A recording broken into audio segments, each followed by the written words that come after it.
Everyone. Yeah, it turns out that I completely forgot to start the stream again. So, so if you excuse me a second, I'm going to reset the stream. So, I'll be right back.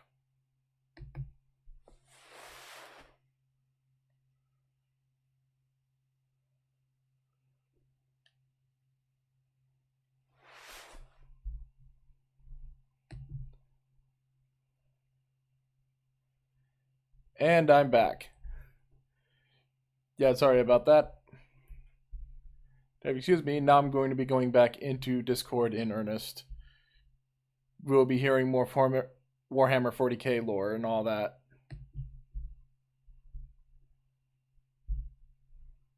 Space Marine with part 2, because this is just sort of the intro, and then the rest is just kind of vibes and back and forth. Gotcha. Oh, So, by the way, I had just realized that I was not actually streaming that entire time. oh, bummer. Oh. So now I just have to reset. I just had to reset the stuff that I was doing. Let me Discord. Let me add. I'm adding. Nope, not you. I am going to have a picture of Ferris Manus. Damn it! I will not let the glitches win.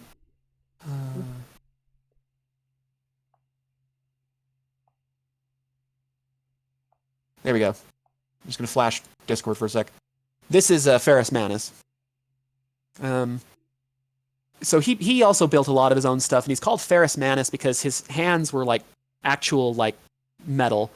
When he was young and he landed on his planet, their planet was basically home to a bunch of like living metallic creatures. And these living metallic creatures were very dangerous, and so Ferris Manus ended up having to kill one by like wrestling it into a lava pool where it melted over his hands and just kind of fused with him. And so from then on, he could just like manipulate machines with his hands. Now it's implied that what he killed were Necron constructs, and we'll get to the Necrons in a little bit.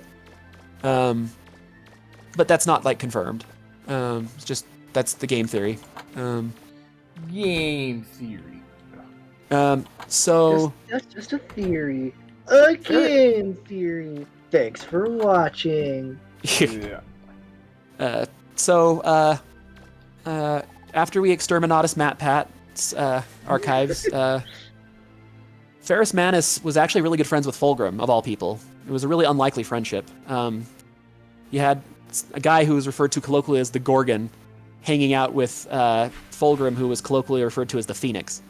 And so you wouldn't think they'd be buddies, but they were. And he reacted poorly to Fulgrim betraying them because he stayed loyal. And Fulgrim killed him.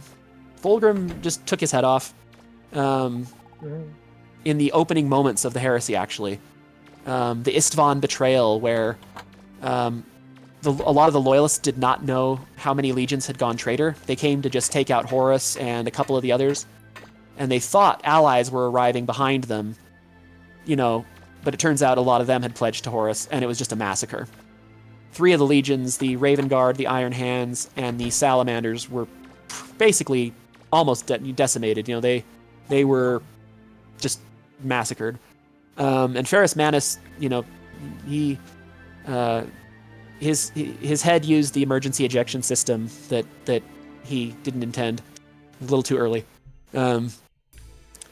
Anyway, his legion is just all about like tech. Just we think machines are stronger than people. We want humanity to be strong. So, give me your weird noodle arm, and I'll give you like a robot Snippy Claw, and we're good. Then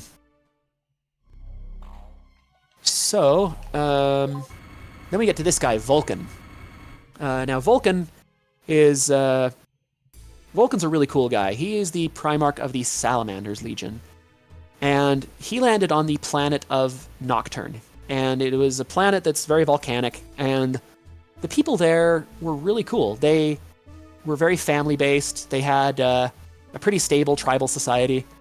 Their only problem was that they were occasionally getting Dark Eldar raiders. And as you'll see later, that you do not want to be raided by the Dark Eldar. That is a very bad thing to happen to your planet.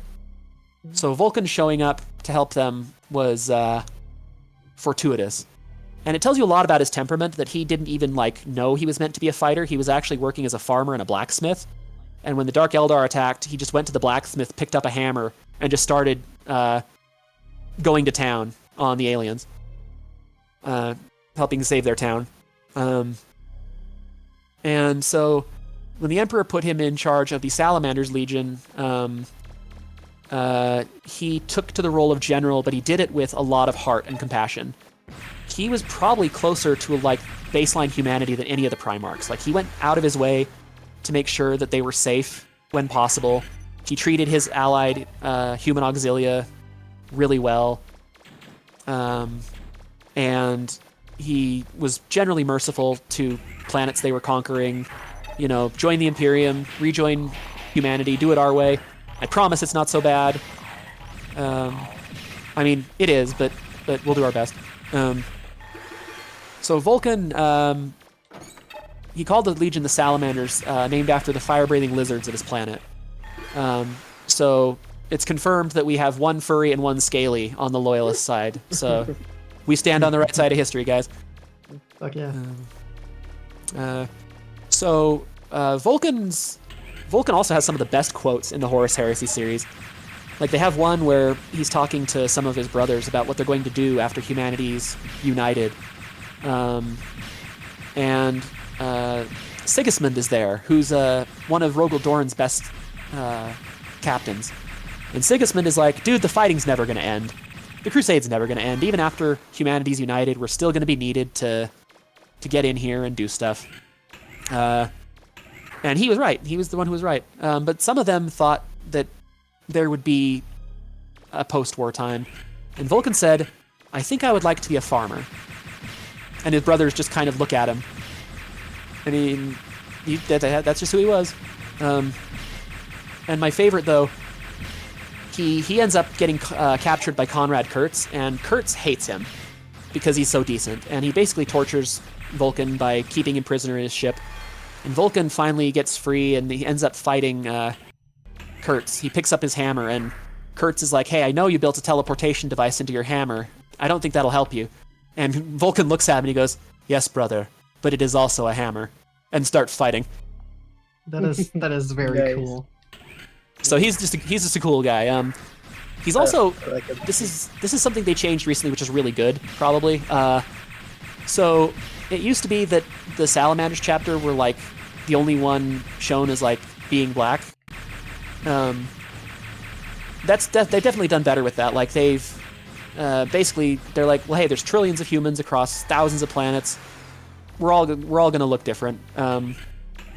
But Vulcan was the original, and he's also the biggest of the Primarchs, physically, and the kindest. So Gentle Giant thing is one of my favorite archetypes. So Vulcan's awesome. Long story short. I agree. Yeah. By the way, to anybody who's wondering on my stream what I'm doing, I am fighting this thing called a King Mirok. Okay. And normal... Mirah? Yeah. M-I-R-O-C. Under normal circumstances, enemies are supposed to stay gone when you destroy them inside these ruins. Except for this one enemy. And when you destroy King Mirok, you get a ton of gold. A ton of Zenny. Huh. It is the best way to level... It's the best way to money grind. That's how come I was able to get 1,000,000 Zenny in one day. That's good to know. We know who to mug next time. So there is one Primarch I haven't shown a picture of, but I'm doing this intentionally, and that is Alfarius. Alfarius is the Primarch of the Alpha Legion and the most mysterious. We don't even know if he's loyal or not, he's traitor or not. Ostensibly he's a traitor, but maybe not. So Alfarius was all about deception, and he was a very unique Primarch in the fact that he was a twin. One Primarch essence, sort of two bodies. So they were known as Alfarius and Omegan. And Alfarius, his legion were the absolute like low blow. We will do the like most deceptive wild casino royale or Ocean's 11 casino breaking stuff. We'll send in spies that are the best. We'll take down planets by sabotaging them in key spaces. They could fight on open battlefield as well as any Space Marine. They often did. But they were just really good at intelligence and wet work. So when the heresy broke out, Alfarius ended up... he was going to side with the Emperor, but he was approached by an alien, like an alien cabal, led by just a few different species, but also an Eldari, psyker of some kind. And they basically told him, because they figured he was one they could talk to, they told Alfarius that, hey, if you side with the Emperor, it's going to be stagnation. If you side with Horus and Horus wins, Chaos will burn itself out. It'll infight and it'll collapse and it'll be done. So in the long run, you should side with Horus. And Alfarius basically said yes, but always kept his own counsel on it. So yes, he fought for Horus during the Istvan massacre, and he fought for Horus on multiple occasions, including on approach to the Imperial Palace. But there's also a story in the Horus Heresy where he was attempting, it seemed like, to help Rogel Dorn with the defenses of the Imperial Palace by showing them some of the weaknesses with an insertion of his own boys. So his loyalty is just really unknown. Alfarius is a mystery. And there's a thing in their Legion where they all call themselves Alfarius. They all consider themselves like one unit, and that's why their symbol is the Hydra. I am Spartacus. No, I am Spartacus. No, I am Spartacus. I'm Yes, Spartacus. Basically, you get that 10,000 times and put it in power armor, and you've got him. Dude, Kurt Russell in power armor, that's an idea. But yeah, so those are all the legions. But we come to the most pivotal moment during the Civil War when the Emperor confronts Horus. Now, Horus had the backing of the Dark Gods and kind of rivaled the Emperor at this point. They were on a similar power level, and they fought really heavily. Not just like on physically, but like psychically. So the huge fight proved to be like a really big turning point. There was one moment where, the Emperor knew he wasn't getting his son back, that he was just completely corrupted. And so Horus dealt a mortal blow to the Emperor, but using the opening that Sanguinius had, cut in his armor, the Emperor summoned just a massive psychic essence and just basically blew the hell out of Horus's soul. Just fragmented him with golden light, annihilated him from existence. Wow.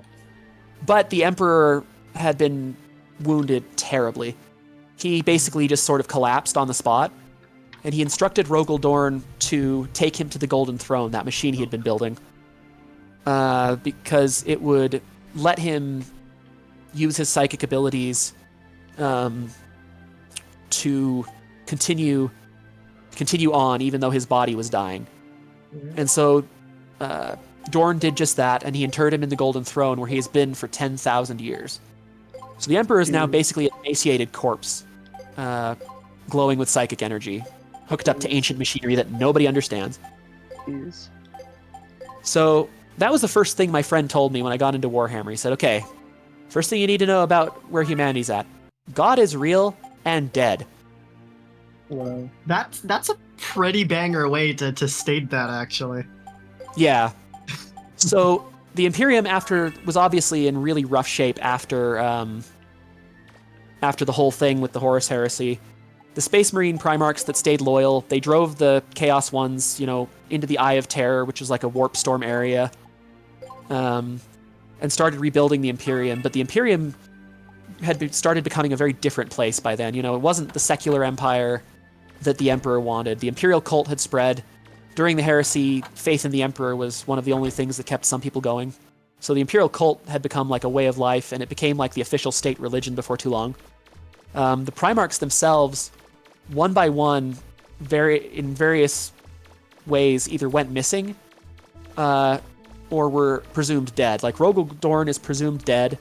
Leman Russ chased the Thousand Sons into the Eye of Terror.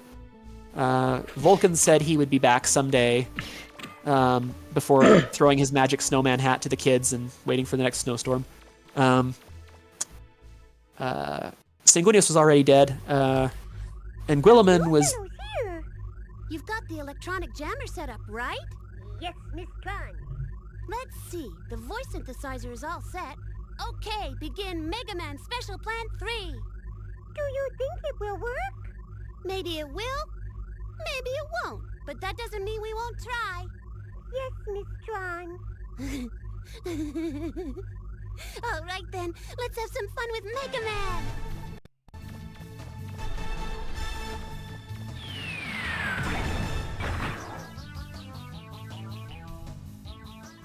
Long time no see, Megaman.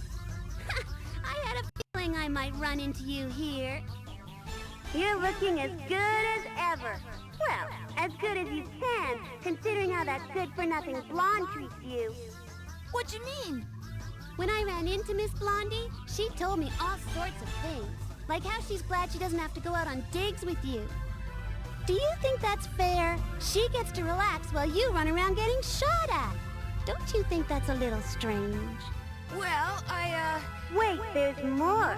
Haven't you ever noticed that she's keeping some of the money you give her for weapons development for herself? She's skimming off the top, and you don't even realize it. What? Skimming? She makes you all sorts of equipment and weapons, right? Do you really think it costs that much? You really are sick, aren't you? She was showing off how much money she saved by stealing from you. Ro would never say those kinds of things. How can you be so sure? You can't judge a book by its cover. She might look sweet and innocent, but how do you know what she's really like? Looks like it's working. Who'd have thought? Oh, I was hoping you wouldn't find out about that, Mega Man. What? Roll? But I guess it's too late to try to hide it now that Tron's told you. Don't worry about me. You don't need to come back. You could team up with Tron. Roll? What? I don't want him either. Well, maybe. If he gets on his hands and knees and begs me, I might consider it. You really don't care if I have him? Me? No, not at all. But... Right. Just wait till I get through with him. Take this!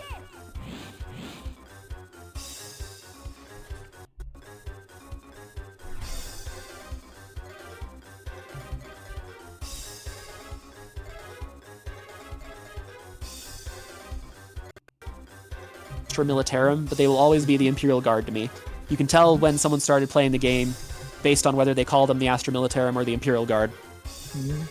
And these guys are the hammer of the Empire, or the Imperium.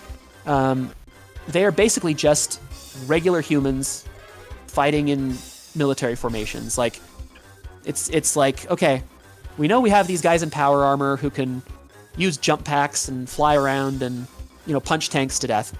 But we're just going to give you an angry flashlight, and you and, like, about 2 million of your closest buddies can go fight together to defend the planet. Oh, you want armor? Yeah, okay. Here's a hat. A vest? Yeah, we can do vests, I guess. Here, fine. So the Imperial Guard is just a rough life because they are just sent into battle by the millions. And they don't often fare well against some of the foes they're sent against, but they sometimes win through just sheer numbers, through the power of their grinding tanks, their relentless artillery, and the guardsmen are drawn from every planet in the Imperium, so they're very diverse, but they're also very squishy. They're just people. Yeah. They've got some of the good quotes themselves. Like one of my favorite ones was there's a commissar who's reprimanding one of the artillerymen who had fired and destroyed one of their own units. And he said, well, the loss of our men is unfortunate. The waste of ammunition is intolerable. So that's the Imperial Guard's mentality to war, basically. Pure attrition, overwhelmed with numbers, and big tanks. They have some of the best tanks in the game, for sure. The Space Marines have tanks that are, like, faster. They can hit pretty hard. But, like, if you want just sheer firepower, it's hard to beat the Guard in that. If you want to collect a Guard army, you have a lot of interesting diversity, because you'll have just tons of infantry. So much infantry, you'll get real tired of painting infantry. But you'll have it peppered with, big chonky tanks. You'll have Sentinels, which are like these little bipedal scout machines. You can see one in this picture here, up in the corner. And they are led by officers and commissars. And commissars are very interesting guys. They're the morale officers. They're the ones who will punish cowardice and enforce order and, keep them in line. And, like, there are instances... Nothing, Roll. I knew you'd never say things like that. Say things like what? Are you okay, Megaman? You didn't get hit in the head or anything, did you? Guess what's for dinner, Megaman? It's your favorite, pizza. Really? It's been a while since we had that. Uh-huh. I even managed to find some pepperoni. Can't have pizza without pepperoni. Okay. Right. It was a good idea, but it looks like their faith in each other can't be broken. Look at him. Talking with her like they don't have a care in the world. Of course they don't have a care in the world. They're freaking... They've been family forever, just like how you've been family forever. Freaking deal with What it. is it, Megaman? Oh, nothing. Let's go. What's the matter, Miss Tron? I said let's get out of here.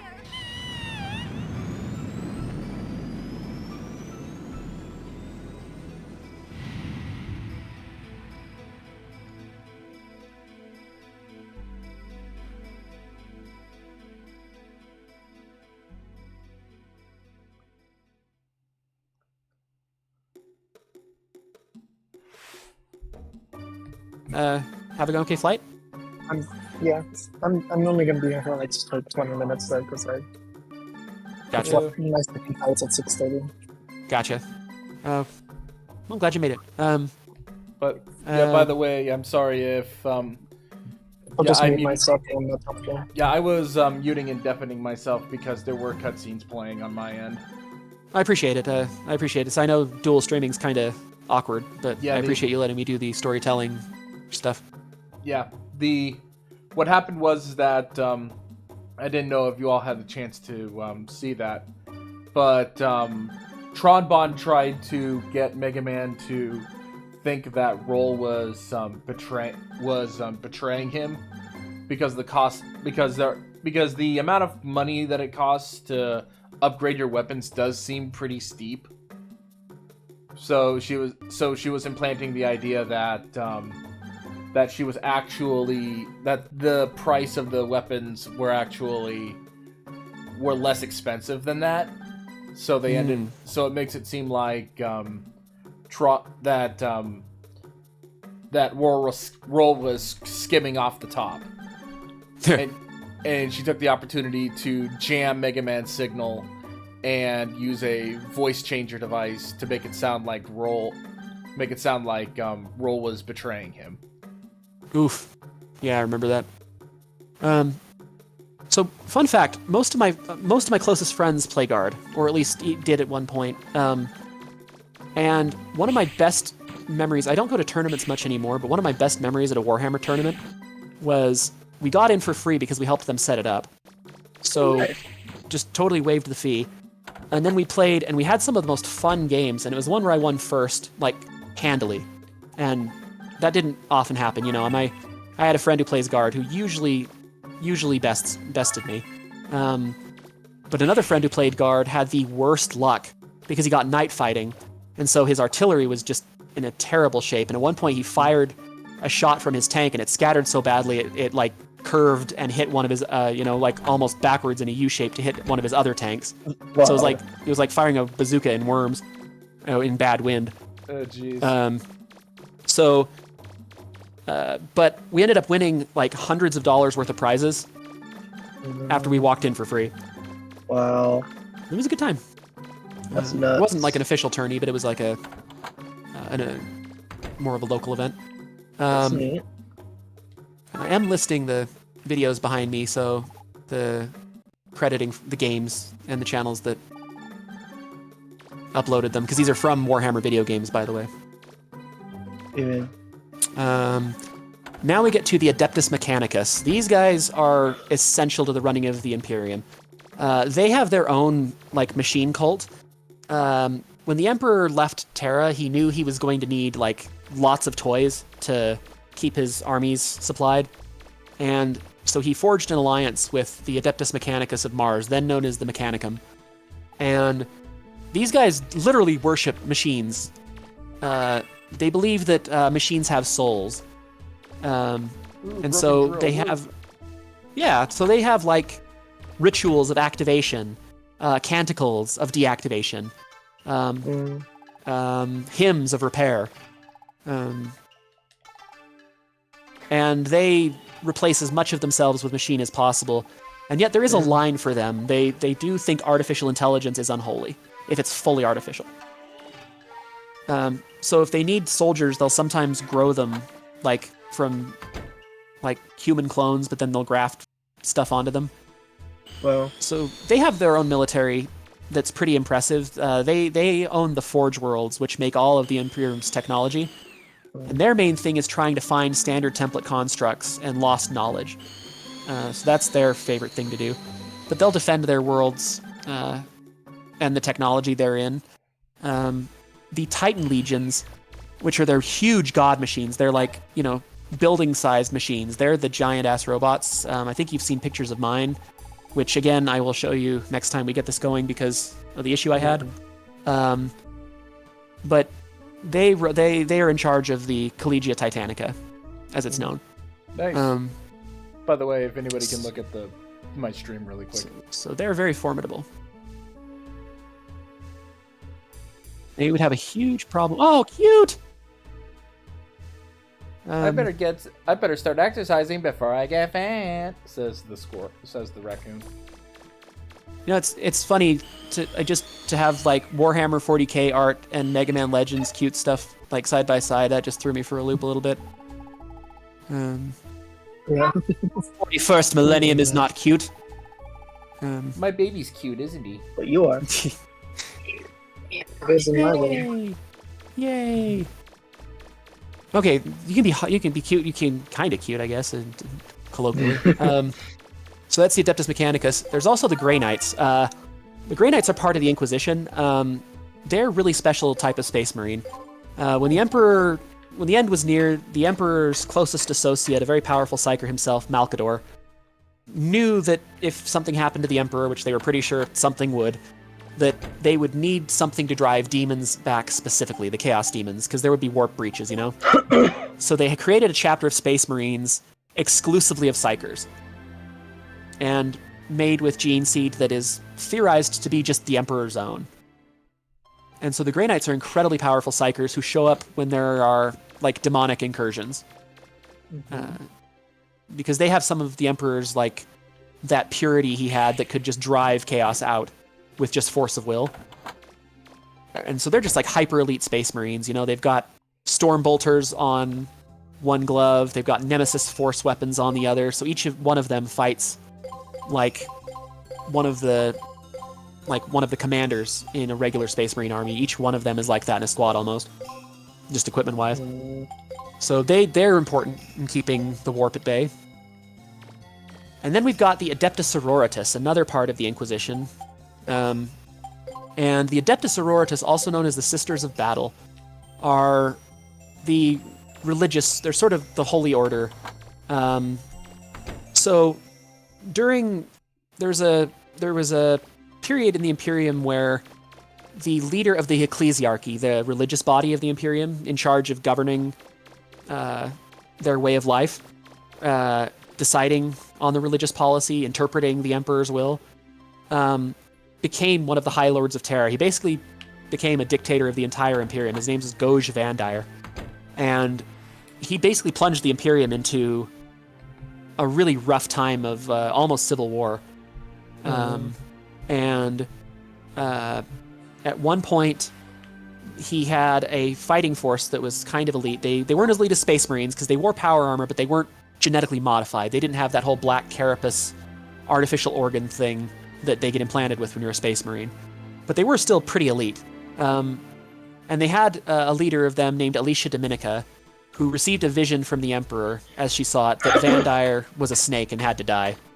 And so she and some of her closest sisters ended that reign of blood, killing Vandire. And from there on, it was forbidden for the ecclesiarchy to have its own soldiers, with the exception of the Adeptus Sororitas.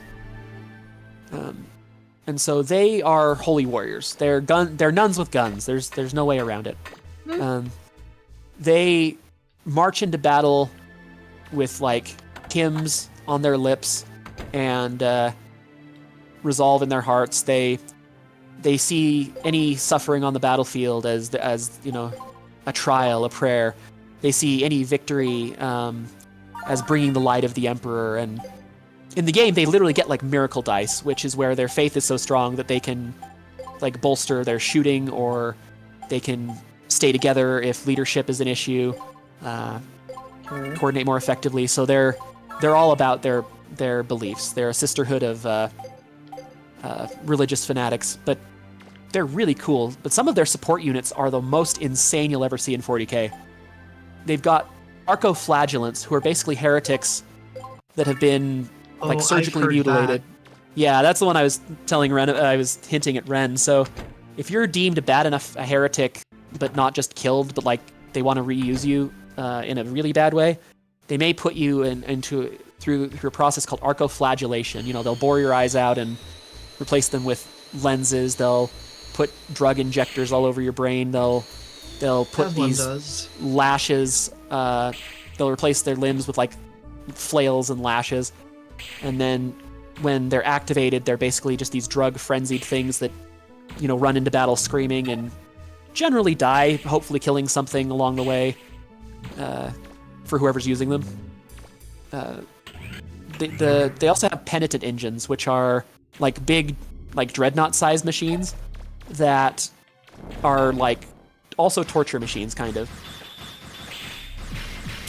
They also have they have my favorite tank in the entire game because of how ridiculous it is. It's called the Exorcist. And I thought I had a picture again, but it's giving me that same problem. So I will very quickly, because you have to see this thing. This thing is absurd. It's peak 40k, I'm sorry. I hope you all don't mind, but I have a drill arm. Oh no. I was able to find a broken drill in one of the houses that wasn't destroyed by Tron. Is Megaman being archoflagellated? Oh dear. No, he's a good boy. He wouldn't do that. Put that in here and blow it up. There you go. Whoops, that's not aligned properly.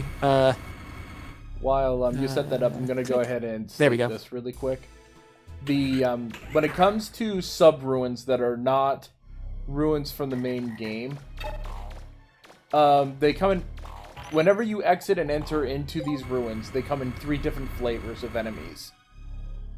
And there is one particular version of the ruins that I want. Well, the ruins do not change, but the enemies inside do. And the one I'm looking for is the one that has just the treasure chest in the first room. If it's the one with just the treasure chest in the first room, that's where the King Mirok is. That's the one with King Mirok in it. Any of the other ones, King Mirok is not in the ruin. Well, it's good that you at least don't have to. You at least know the thing to look for, so you don't have to waste time. Yeah. I don't know. Okay, there we go. I got it up there. So on stream, this is a tank called the Exorcist. It's the silliest thing I've ever seen in my entire life, and I adore it. Oh yeah, you showed this to me before. Yeah, it is It is a tank with a pipe organ, and the pipes launch missiles. Wow. Oh, let me see this thing, because... It is amazing. Just absolutely stunning. Oh, it is. I was about to say, um, better or worse than the Hiss tank from G.I. Joe. This is a lot worse than the Hiss tank. Yeah. So that's the Adeptus Sororitas. They fight holy wars. They defend sacred sites. They're warriors of the faith. I actually have some of their original metal models, but they have all plastic now. So they're easier to collect than they used to be. And then we have last for humanity, I think, is the Inquisition itself. And this is basically pretty much what it sounds like. It's after the betrayal of Horus and the taint of chaos being so prevalent. The Inquisition is a body of humans who, some of them are psychers, some of them aren't, but they're dedicated to hunting down the heretic, the mutant, and the alien. They've broken up into different ordos that investigate these things. The Ordo Xenos basically finds ways to combat alien incursion. The Ordo Hereticus investigates psychers and witchcraft. And they also are allied with the Officio Assassinorum, who are like Imperial assassins that are just really good at killing people in one specific way. And the Inquisition has absolute authority in the Imperium. Pretty much. There's very few people who can actually like stand up to Inquisitor's authority. If a high-level Inquisitor like says you're guilty and need to die, that's what's going to happen. They're one of the only groups that can enact exterminatus, which is where they basically kill a planet. They can declare that.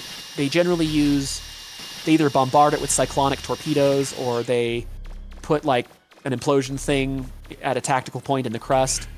But they can destroy an entire planet if it's deemed too tainted. So that's basically all of the human forces. The Imperium is definitely the biggest focal point of the game and has the most armies to choose from. But moving on from that, we have Chaos itself. Now, Chaos itself is an interesting thing. Let me blow that. No, that's not what I wanted. I want to blow it up. I want to be bigger. Chaos itself, a lot of the Chaos Space Marines are former loyalists that have just gone to Chaos. And they either pledge themselves to Chaos Undivided, or they pick one of the four gods. Khorne the Blood God, Slaanesh, the Rocky Horror Picture Show God, Blood Nurgle, for the Blood God, the icky one, and Tzeentch, the one who's all magic-y and changey and stuff. And then, so the Chaos Space Marines themselves are basically, they're similar to regular Space Marines in, like, capacity, but they've lost themselves to Chaos. They've given themselves over completely and are corrupted. A lot of them, their general path in life now is they will perform these acts to gain the favor of their dark gods, and if they gain enough like notoriety and power from their dark gods, they may ascend to demonhood, become what's called a demon prince, which is where the god puts sort of part of themselves into a mortal and makes them immortal, but forever bound as a part of the god. And that's what happened to several of the traitor Primarchs. There are demon Primarchs. Like, Fulgrim's still alive, and he's like a snake with wings now. Because he's a demon prince. Angeron is That's now also like... kind of fruity, though. Dude, Fulgrim is absolutely... Like, Fulgrim is... Yeah, for sure. He's a big, long snake with 4 arms, Sephiroth hair. He knows what he's doing. Yeah, I do have a question, though. I was gonna say, were there circumstances where a person like one of these demons before they became a demon messed with another god's like another one of the Chaos God's creatures, and then became a demon because that god found whatever happened to that other god very funny. Actually, unironically, yes.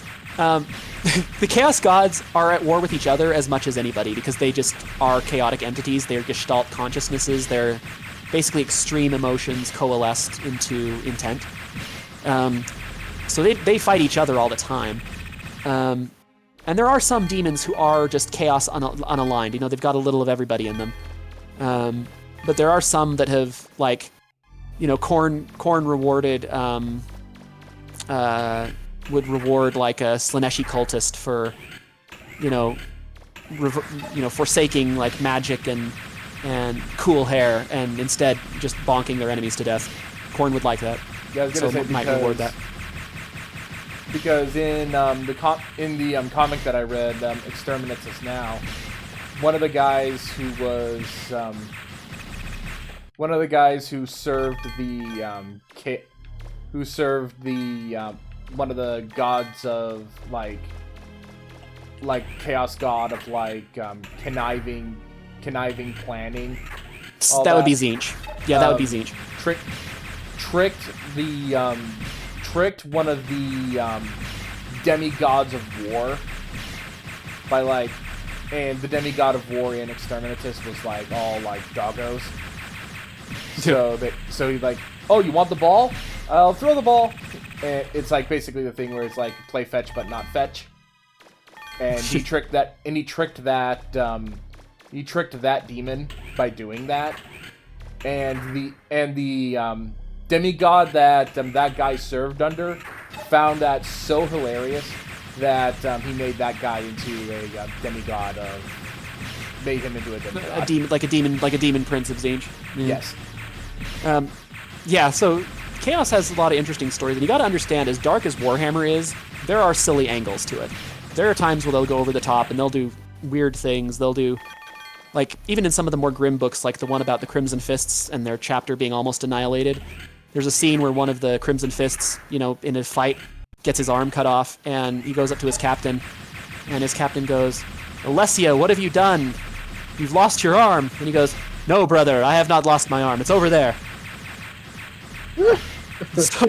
so there's some gallows humor, and then when we get into the orcs, that's where it's peak silly.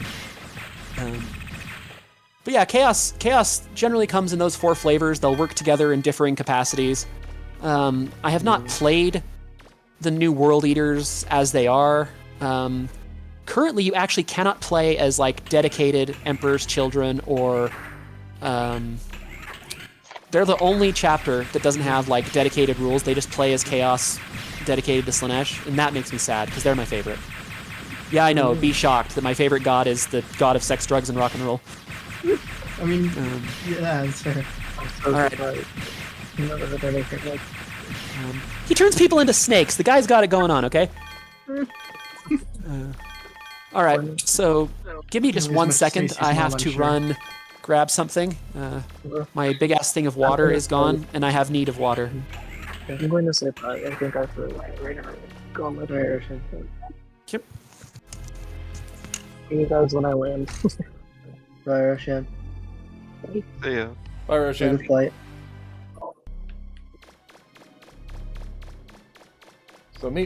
So meanwhile, I got a giant drill arm. Okay. And I ended up going back to this ruin here so that I can destroy the wall. I had already explored the entire cave, so I already explored that entire ruin. It's just I wanted to get more money. Again, I'm not a big fan of the designs for the weapons for Mega Man Legends 2 because they don't match up with the armor at all. Yeah. In my opinion, they looked a lot better in Mega Man Legends 2, in the original Mega Man Legends, because they actually matched the armor of they actually matched Mega Man's armor. So Rolkin just doesn't have a coat of blue paint. Okay, I'm back. We're almost done with the intros. Yeah. For the factions.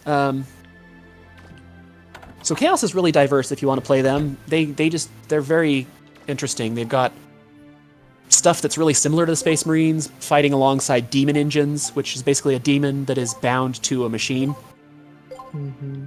Big, angy machines. They can actually summon literal demons from the warp to fight with them as well.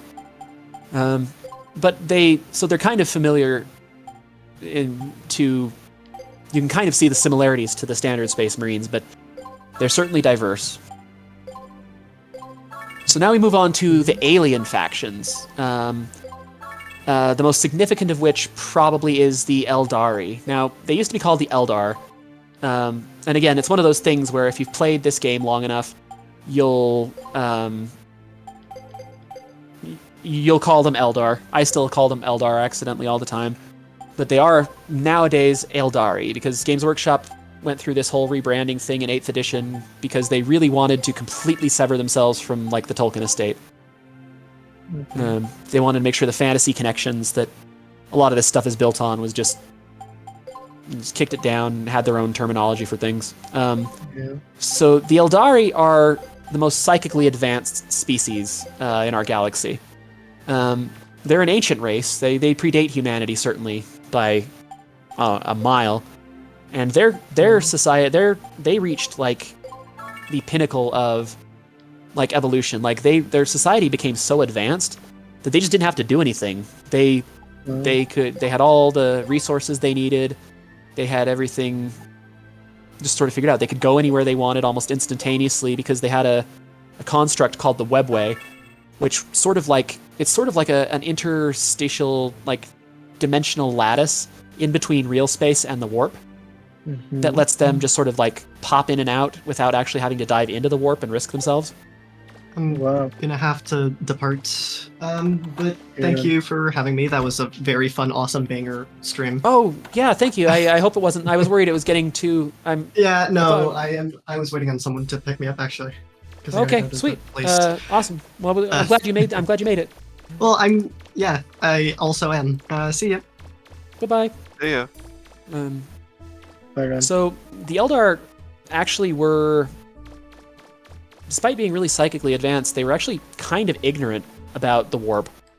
So their society got super advanced, and they started getting like restless. They had a lot of ennui, and so they began looking for more extreme things, artistically, physically, and their culture kind of became pretty depraved after a while because they started doing some really extreme things to satisfy themselves, to occupy their time, and so their culture just totally degenerated into a really vicious, dangerous culture that was all about like self-gratification and pushing to every extreme you possibly could. And this, as it turns out, was a very bad thing when you're a very psychic species. So this was around the time of the Age of Strife, where humanity had broken up into scattered worlds. And the Eldar themselves didn't realize this, but their extremes gave birth to Slaanesh. Slaanesh is the newest Chaos God. Although the way time works, like Slaanesh probably always was a thing, like retroactively, because time works really weird in the warp, but you know what I mean. So Slaanesh bursts into being and immediately devours most of the Eldar souls. There he goes. Just yoinks them into the warp. Really think that there's a key wholesale. Here? Om nom nom. And the... Hey, Bola, where are you? Huh? Did you say something, Claymore? Did you say something, Claymore? Get with it, Bola. We might be the ones to find the mother lode. Doesn't that mean anything to you? No, not at all. Why should I care? I've got enough money to keep me living a good life for a long time. I want out of this game. Get it, Claymore? Come on, Bola, don't say that. I've dreamed of finding the mother lode for years. Help me out, huh? I'll let you take care of that blue kid. I'm going to check out another island. All right. Wouldn't want to get in the way of you and your treasure.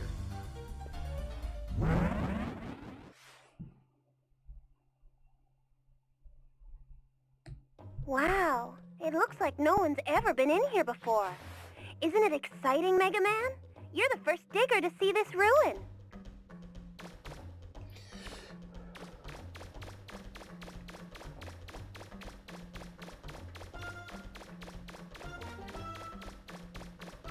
Wait a second, Megaman. I'm picking up something that looks like a control panel inside that room. Can you see it?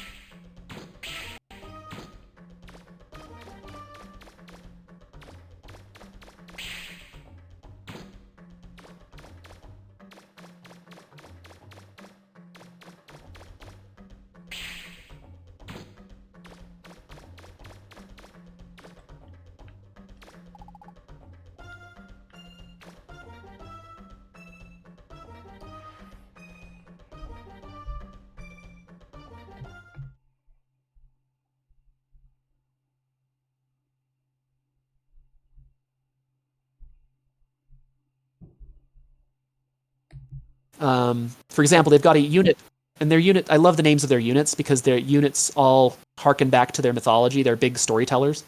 Nice. I'm going to use the so bathroom really quick. So like they've got a close combat specialist called Howling Banshees, who have these masks that broadcast these screams that kind of pin enemies in place, and then they can use these power swords to chop stuff up. Well, they're really good at dealing with like harder infantry, but if you send them up against a horde or any kind of like monstrous creature, they're not going to do well. Similarly, you've got like Dark Reapers, who are like long-ranged specialists. They lay down just tons of weapons fire. Can't do close combat at all. They'll just totally die. So when you play them, the whole thing is about synergy. You have to use your units in combination, get them to where they need to be, doing what they need to do. And they've got a super interesting mechanic, which are like fate dice.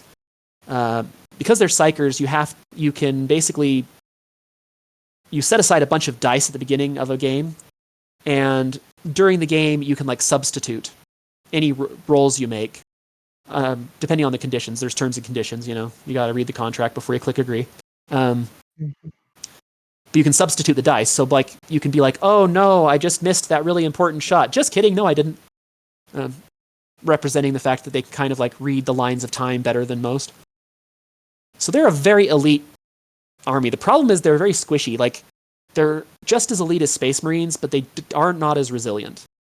Killing them is not hard. So they can be a challenge to play, but they can also be really rewarding because they also have like grav tanks that I'm really fond of. They're very pretty. So their firepower and their close combat potential, all really good, just depending on what units you prefer. Some of their species, however, survived by being worse than they were. This is the people who had become known as like the Dark Eldar in the old days, and are now known as the Drukhari. And the Dark Eldar definitely earned their name. I'd argue they're the most evil faction in the game. Like, I for sure.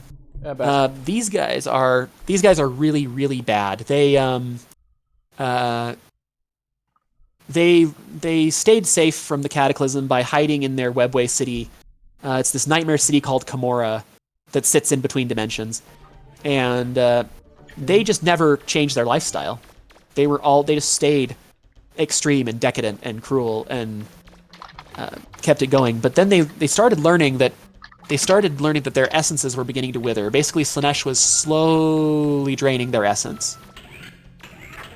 But they also learned that by harming others, by causing others to experience pain, they could like rejuvenate themselves by kind of filling that void. And so their main reason they go to war is usually to raid planets for captives, to use as like slaves or opponents in their gladiator matches, because they'll do like public public slaughters for the populace. They'll do all kinds of... They've got some pretty dark science. They've got a cast of people called the homunculi who do, like, biomodification. They can graft wings if you want wings. They can give you spider legs or whatever. Their knowledge of science is amazing, but they're also, like, bound to keep doing this. Like, if they want to not, like, get drained by Slaanesh, they have to, like, keep hurting others.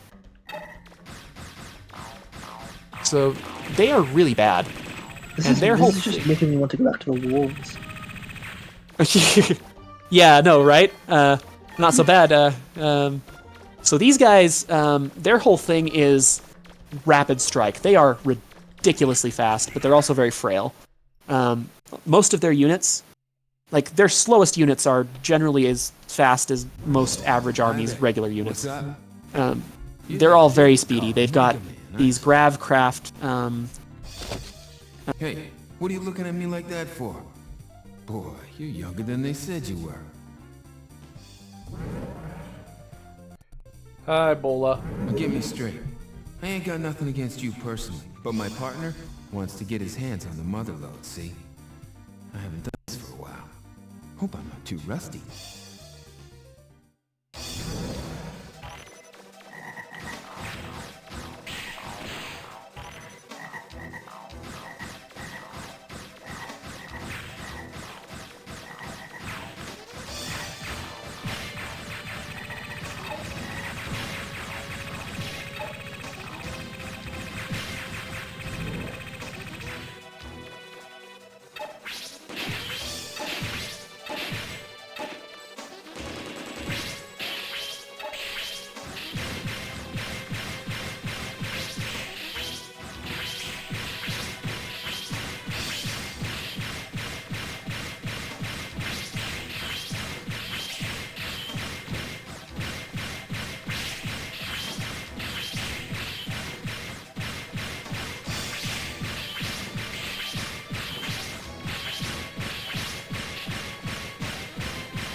Hey, you're tougher than you look, little man.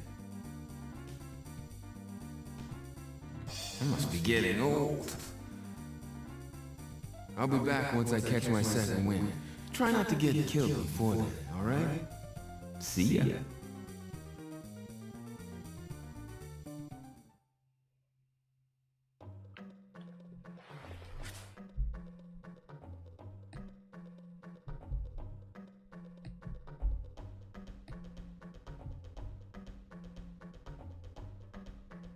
And so the Star Gods told the Necrons, they're like, "Hey, you guys, you want to be, you guys want to be immortal, right? That's like your thing, yeah?"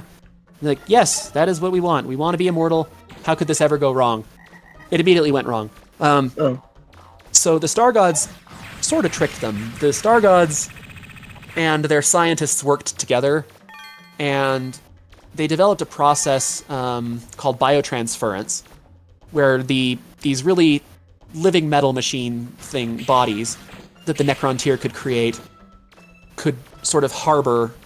They could kind of convert themselves into fully immortal living metal.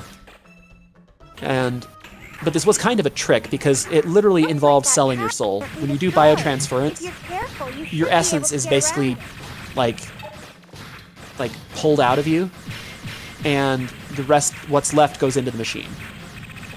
And then the Star Gods kind of nommed on that essence and became ridiculously powerful.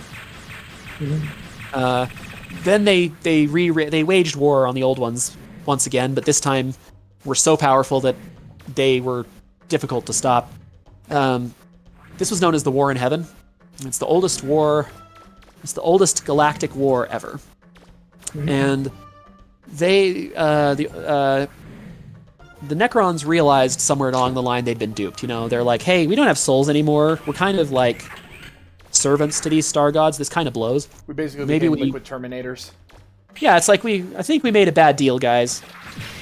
I think we kind of got screwed. So they at the moment of victory, the Catan are very arrogant, their Silent King basically blasts the Catan apart. He knows their technology really well, and he blows them apart, fragments them into little tiny pieces, and then imprisons them in like micro-dimensional labyrinths. Jeez. So the Necrons were kind of free and on their own at that point. Well, sort of. A lot of their race is kind of mindless because their bodies have various mechanical sophistication. Their ruling elite are, really persistent. But their soldiery are, their lower ranks are just, they're not super cognitively there. So they have these things like command protocols where Necrons of a lower, tier are basically bound to the orders of a superior. So they've got this super hierarchical mindset. But the Silent King, he realized that the galaxy had been damaged really badly. The Star Gods are just like an elemental part of the galaxy, so by blowing them up, he actually kind of made things really unstable. Yeah. So he instructed his race to go into a very deep sleep, to totally hibernate, while he left the galaxy to contemplate. So they did. They've been asleep for millions of years, and they're starting to wake up. Oh no. Their tomb worlds are beginning to, hum with activity, and this is perfect. If you look at the background now, they're fighting the Necrons. This is the intro to Dark Crusade. The Necrons are the most technologically sophisticated faction in the game, by far. They know technological secrets that are like mind-blowing. Like, they don't need the warp either. They don't like the warp. They don't understand the warp, but they can just translocate, like fold space to get to where they need to. It's easy to them. Their basic weapons are called Gauss weapons, and they basically fire this beam like of magnetic energy that will just rip molecules apart from what it hits. Jeez. Armor, flesh, those dudes that Zero needs to kill to get all the gold, just melts through all of them. So they're very formidable. They're generally a ranged army, like they're generally about firepower, but they can be surprisingly effective in close combat with some of their units. Their species is waking up, but a lot of them are damaged. Like, millions of years is a long time for these machines to be in stasis. So some of them have succumbed to, like, the flare virus, where they're just, like, they're trying to, like, kill living things and, like, consume them, even though they can't eat because they're machines. They're just insane. Those guys are scary. And then there's the Destroyers, who are groups of Necrons who just don't like organic life. They woke up, they saw a galaxy teeming with organic life, and they said, hey, we should totally kill everything that's not a robot. But there are some Necrons that are more far-thinking. You've got like the leaders of the dynasties who can be reasoned with at times. There have been times where they allied with humanity against chaos, begrudgingly. There's a really stupid story that someone wrote in one of the magazine things they do. It's a really stupid story because it involved like the Blood Angels and Necrons fighting, like they became bros. And it was just done in a really cringy way. But it was done in but it was left such an impression that people have done conversions. Like, I've seen conversions of like a Necron and a Blood Angel like fist bumping. Wow. So people just kind of ran with it. That's great. That's one of the best things about Warhammer, is making your models your guys, making them have the personality, the appearance, the poses you want. You get to decide their stories, their motivations, their styles. It's good stuff. So the Necrons are the ones you want to play if you want like big guns and major resilience, but they're very slow generally. They have some speedy units, but by and large, very slow, but very resilient. They've got a rule. Them before, right? I have. I've played most of the factions at least once. Nice. These are the ones I've actually won most of my victories for you, Brave. Nice. These guys I've played with a lot lately. They've got a great rule called reanimation protocols, where if you lose models in a unit, at the beginning of every turn, you roll dice, and you can recover them. They can just get back up, like they'll repair themselves. So potentially you can have units just heal themselves off a lot of the minor damage. Even their vehicles will like fix themselves up every turn. So they're really resilient. And in the lore it's cool because they explain it as the Necrons, when they take enough damage, even then they're not totally destroyed. They're just teleported off the battlefield into like a stasis crypt to auto-repair over time. Wow. Yeah, so they're pretty formidable. Very cool robot skeletons from the dawn of time. And they also have one of the best characters in the whole setting, Trazen the Infinite, who is basically Trazen is a phenomenal. museum keeper with his own Dyson sphere, where he keeps people of all races that he's kidnapped, kept in stasis fields in these big dioramas, just so he can show them off to whoever comes by. And he voyages out through the galaxy, occasionally kidnapping entire battlefields just to preserve the history of them. Yeah, he's just like a really eccentric collector who like studies history. Like he's got like space marines like mid-combat fighting other things. They've got he'll find like artifacts, and he's got like this weird relationship with one of the Inquisitors from the Ordo Xenos, Inquisitor Valeria. Like he likes her. He thinks that she's smart, and so he's like always baiting her with some of his things. Like at one point there's Ready for round 2?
Hey, give an old man a break, will you? I think I pulled something. You might not realize it, but someday you'll be old too. Enjoy your youth while you can, but develop your skills, because your speed won't last forever. Oh, what do you care? You're not even listening anyway, are you? Later.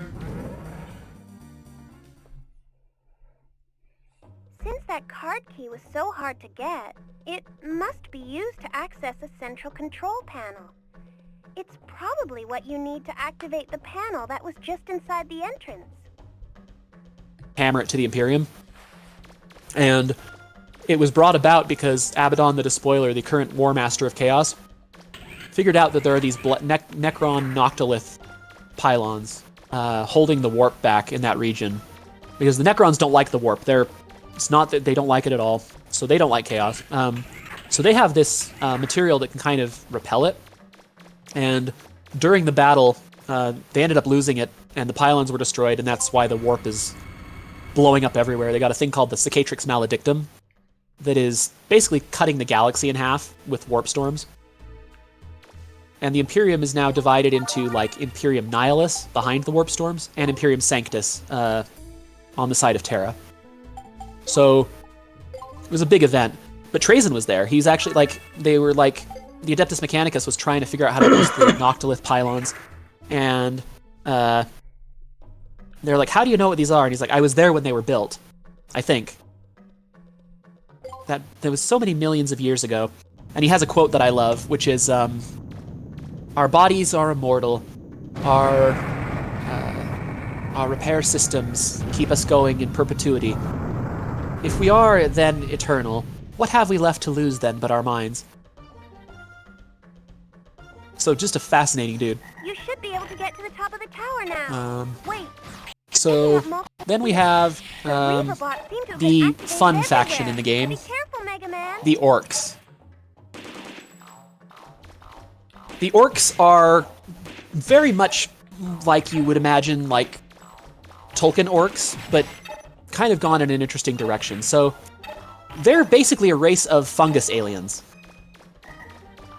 They are like mushrooms.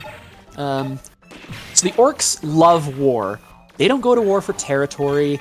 They don't go to war for principle. They don't go to war because of some, weird god they're fighting for, or to secure some ancient technology. They go to war because it's fun. That's just what they do. They love to fight. So their whole culture is just centered around that. They like big guns that make loud noises. They like vehicles that rev and go really fast. They're very much a close combat army, although their firepower is not bad. It's just that they can't shoot straight. They'd rather have a gun that's noisy, but like sprays bullets literally everywhere but where it needs to go, than one that can actually hit what they're aiming at. But their guns themselves are actually pretty solid. It's just their aim.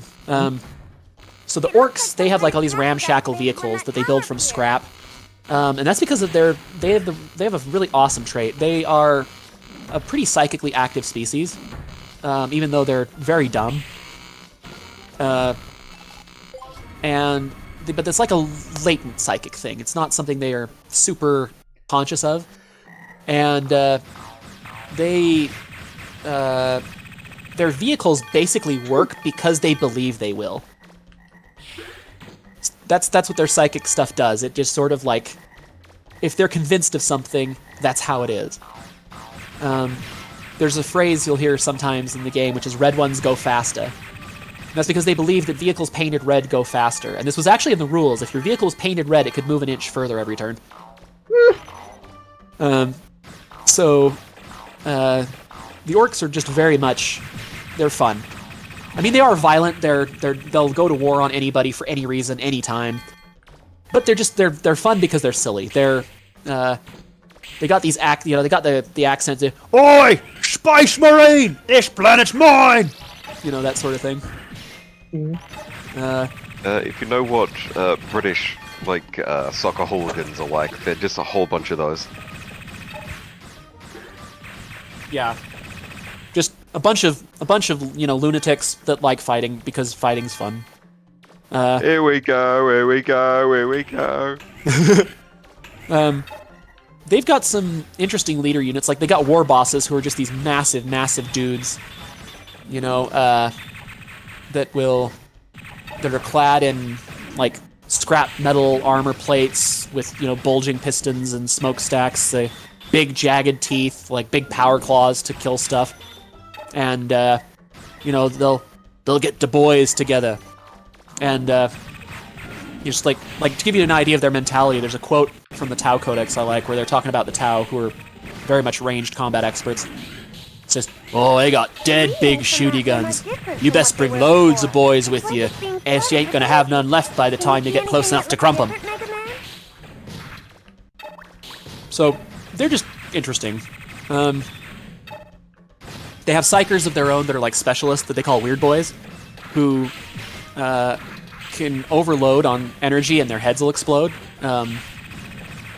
It's unfortunate. No one likes starting their day that way. But they've got a lot of vehicles that are really fast. Like, they have a very Mad Max aesthetic going on with their vehicles. War trikes, trucks with guns hanging off, and guys, hanging out of the cabs with things to smack things they drive by. But they're ubiquitous in the galaxy. They are all over the place, because they reproduce really crazily. So they reproduce asexually. Like I said, they're fungus. They drop spores, and that's probably part of why they have the instinct to fight and spread, is because they end up dropping spores on those planets. So eradicating the orcs altogether is really hard.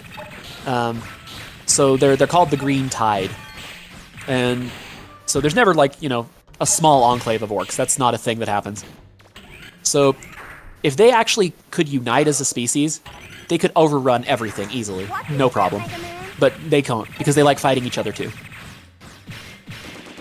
So then we have the really, the bitey aliens, the Tyranids. These guys are kind of the big stars of the new edition. Gave them a bunch of new models. And the Tyranids are not from our galaxy. They have come here for food. We are food. All organic life that they see on a planet is food. They're one big hive mind, so they're made up of like trillions and trillions of organisms, right? But it's down to one collective consciousness. And this consciousness is so powerful that its psychic presence actually like causes like ripples in the warp. They call it the shadow in the warp. Mm-hmm. Like when the Tyranids come, the Psychers are the first ones who are like, oh crap, I'm cut off from the warp. Astropaths, who are Psychers who specialize in sending messages through the warp over, light years, countless light years, so they can communicate faster than light. These guys will sometimes go insane, They'll feel like Tyranids scratching around in their mind, because the shadow in the warp is just this massive presence from the hive mind. So they have these hive fleets that are organic ships. Now they don't have like guns. They don't. This entire species, the Tyranids, they grow everything they need. So like they'll grow organisms that have like gun arms, that fire parasitic grubs or like exploding acid beetles or wild stuff like that. Okay then. So they will travel in these hive fleets until they find a planet that's rich in life, and then they descend and just eat everything. Plant, animal, stuff in the air, stuff in the water, just everything. They will turn a planet into rock.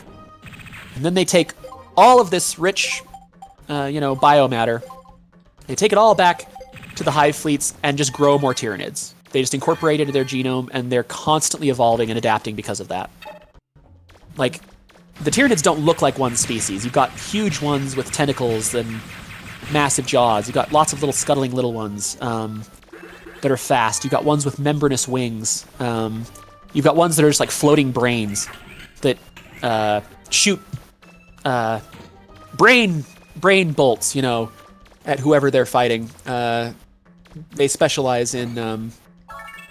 oh, thanks, Startide Kitty. I don't know why my follower notification thing didn't come up, but nothing's working today, so why would it?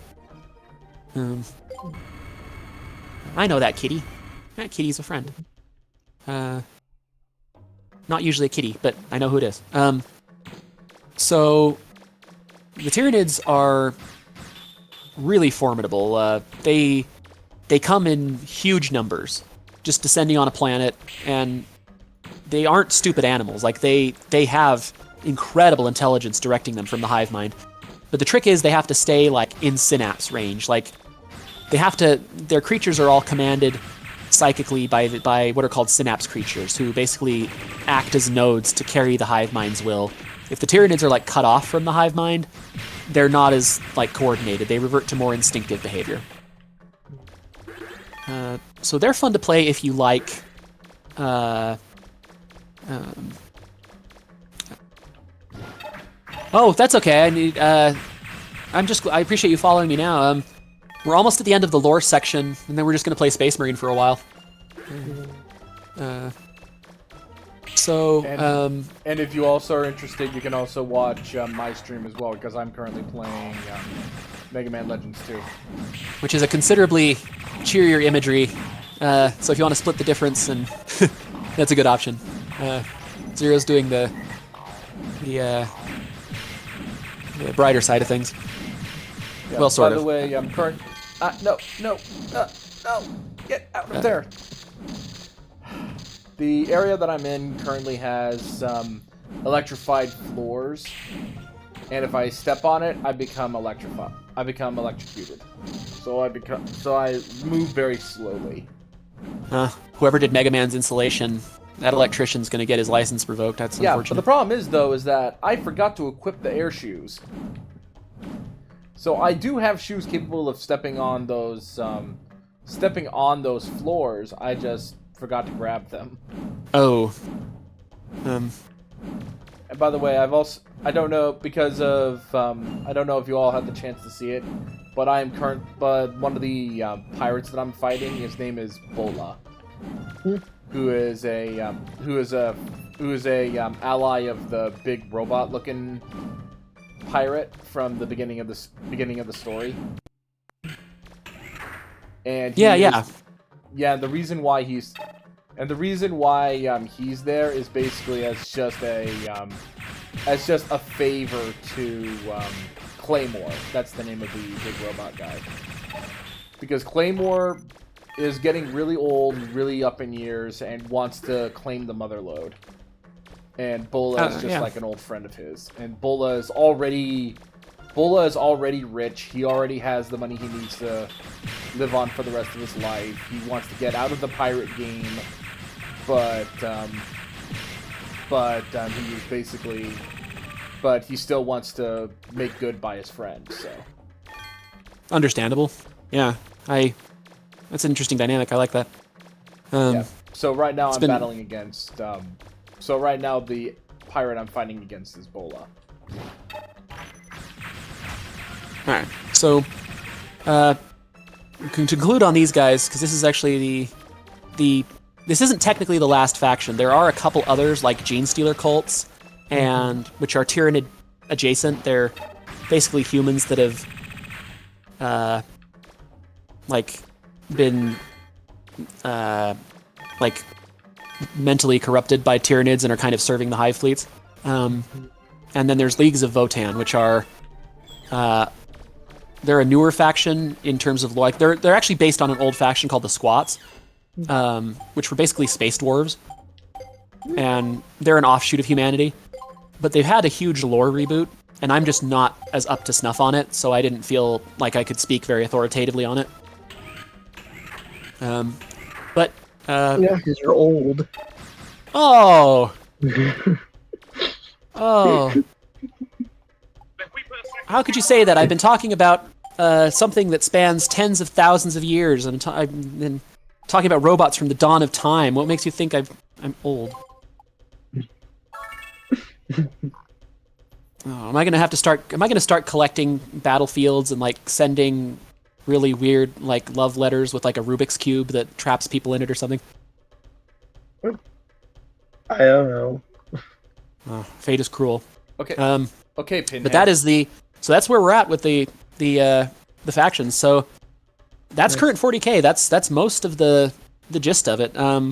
There's still lots of little lore, you could talk about the Navis Nobilitae, which is the houses of the navigators.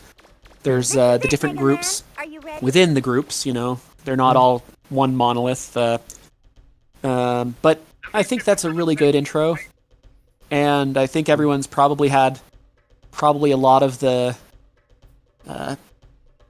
hearing me talk about it. So we're gonna play a Warhammer 40,000 video game, my favorite Warhammer 40,000 video game, as it happens. It's a shooter called Space Marine. Simple enough. So give me just a second to finish me dinner, and we will fire that up. All right. While you're doing that, I'm going to use the bathroom. Oh no, I didn't talk about the Tau. I didn't talk about my favorite faction. I'm never going to live that down. Oh no. Crap. I can wait till you're back. I'll just... I mean, I can stick around till you do that. Okay. So the Tau are actually kind of the optimistic faction, kind of. Nothing's really super optimistic in this setting, but how can I forget my boys? I've got a Manta sitting over here. That's a huge ass model. I've got a 40K scale Manta looking at me disapprovingly. How big is it? Exactly. Massive. So measurements? It's about 4 feet across. Jesus. Yeah, it's big. It's the biggest model I've ever built, and I couldn't even finish it myself. I needed professional help because it was so complicated. Okay. Do you want to know how crazy that is? The tallest the largest thing I have is 2 feet tall. Yeah, it's big. It's a drop ship that can carry like an entire army, because the Tau are really advanced, but in a unique way. So the reason they're considered kind of the optimistic faction, it's not entirely true. It's not that cut and dry, but the reason they're considered that way is because they believe in a principle called the greater good. They're a really unified species who has progressed extremely rapidly. Like, they can compete with the other races of the galaxy after like 2,000 years of development, which is like nothing compared to like the Imperium or the Eldari. So the Tau did it because they're just super unified. They're all dedicated to that one task of creating an empire of unified species. So they will actually attempt diplomacy. They will actually try to incorporate other species into their empire. So their whole thing was they used to be a fairly divided culture. They lived in tribes, and the tribes developed different strengths because they lived in different regions of their arid planet. And they ended up going to war, nearly eradicating themselves. But one night, during one of the big conflicts, this mysterious Tau showed up, and he asked all the leaders of the tribes to come sit down with him, and they felt this like authority radiating from him to listen. And he described changing their way of life, where instead of like having their differences drive conflict. The key we're looking for is probably in this room. Be careful, Megaman.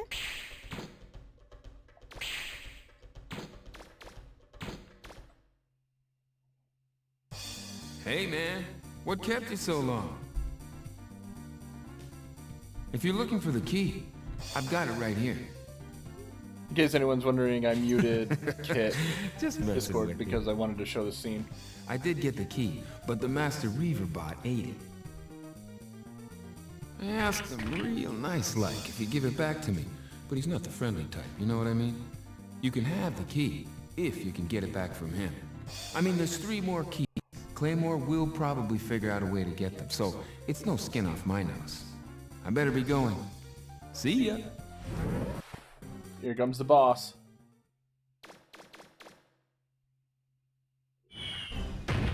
Giant frog robot.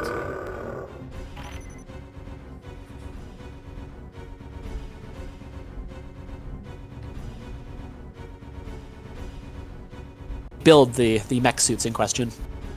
And then you've got the aircast. They're like the pilots, the logistical elements. They get things where they need to go. They offer support to the various Tau battle groups moving around. They call them cadres. So the way the Tau fight is basically Sun Tzu philosophy. They're really bad at close combat. They're very small and squishy. They're just these little blue guys, you know? So they would much rather use their insanely powerful guns. And they are one of the best shooting factions in the game. Like, they can... The range of some of the... Like, they have railguns that can just eat armor alive, blast the crap out of anything from a ridiculous distance.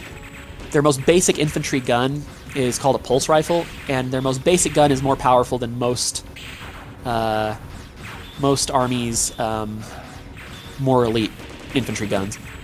So they're pretty sweet. They like their guns, but you will get butchered in close combat if they get you there. That you're gonna die if they engage you that way. So the Tau focus on like strategic movement. They're all about like movement, velocity, and they don't fight for territory. They fight to like take an enemy down or move a force out if they're the defenders. So they don't do attrition. They don't do any of that. They fight hit and run if they have to. The orcs hate them because the Tau will just engage them with their ranged weapons and then disengage before they can get into close combat, and the orcs just have no fun that way. But their whole thing is they're actually trying to unite the species. Most species. They've learned that the orcs are beyond diplomacy with orcs. That's not gonna it's not gonna get you very far. Yeah. And they're only just discovering the horrors of chaos, unfortunately. One down, So they are three to considered go. kind of the We've got a optimistic long race way because to go, they're and I know we fighting can with do like it. unity, they're fighting to improve things. But the thing that's not cut and dry is that even in their own race, there is a slight schism. There's a group called the Farsight Enclaves, led by their so named Commander Farsight, who believes that the Ethereals are like manipulating the other Tau. And there's definitely some theory, a lot to back this up. Like they think there may be some like pheromonal control where the Ethereals can just sort of force other Tau to do what they want. And they will, if they deem a population not able to be incorporated, they will eradicate it. They're not beyond that. And like they will sometimes, if they find a population too difficult to incorporate into their goal, they may like sterilize the population. So they definitely are not all good. By but the way, I just got the first key. Okay. Oh, nice. But now we these guys are definitely my favorite army. They were my original. They were the first army I collected, like in numbers. I had some Necrons first, but I didn't really collect them. They were given to me. The Tau I collected, and built. And so I've got a Manta. I've got one of their Taunar battlesuits, which is their Titan-sized battlesuit. I've got battlesuits from pretty much all of their size classes. Their vehicles are shaped like fish, like hammerhead sharks. Their main tank is called the Hammerhead. Nice. All their stuff's named after fish. They've got like Remora drones. Manta is their dropship. They've got Barracudas are their one of their attack craft. Razor sharks, Nice. Fishies. But what's cool about them is like with a battle suit, you can have one tiny little blue guy capable of like mowing down like monstrous creatures. So I just kind of like that idea that it's their technology and their tactics that can enable tiny squishy blue things to go toe to toe with whatever's out there. Yeah, that's pretty neat. Yep. So they're very anime though. Like they do have that kind of thing going because they've got mech suits. There's no getting around the comparisons. And that is it. Those are the factions that I know about. Votan I'm leaving out, like I said, because they're new, and as Brave was incredibly kind to point out, I'm not. So I am going to just finish something real quick, and then we will actually play Space Marine for a little while. Awesome. See you when I Bye-bye. get back, if you get back before I do. Yep.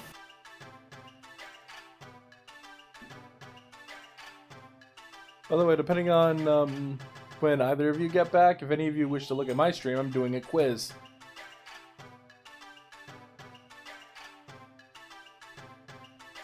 Anybody else that's still there? Yeah. I'm here. I'm just eating, so I'm muted. But yeah, I'm here. I'm watching. You're watching my stream too? What does the what does the mistletoe use to attach itself to the host tree? Birds, insects, wind, or lizards? I can't remember.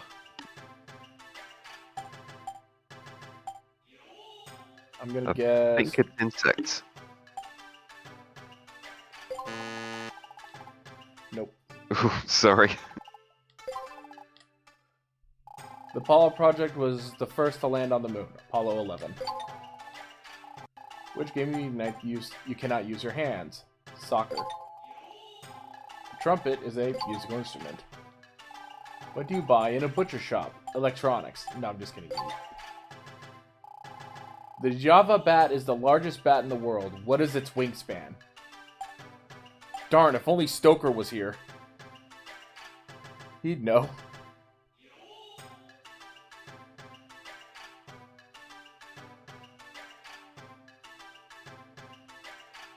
One of the top two. Ooh, tough one. I already tried 6.5, so I could try 3.4. Yeah, probably the 3-4. Huh. Massive.